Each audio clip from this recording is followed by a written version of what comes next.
Hello, beautiful. Thanks for coming on this blind date with me. I know it can be scary meeting new people for the first time. That is why I never leave my lair of operations.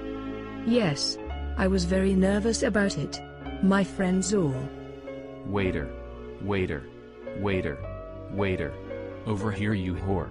Oh, for the love of Nazagarth, god of the winds, I have dropped my fork. Fuck. Waiter, I will slit your throat. Easy there, Christopher. How dare you, you harlot, calling me by my mortal name. I am casting a spell of tranquility to take advantage of your unconscious body with my prized loins. What on earth are you doing? Why are you making that face? OHH, Lord Zerbeth cast this house wench into eternal paralysis so I may have sex with her. Zerbeth Nikajug Malikini Paralitai Hamoni Shrilang Kapkana. Futanfksf.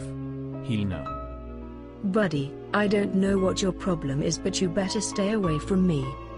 You dumb whore, I will slice open your neck with my dagger the moment you turn your whore back on me.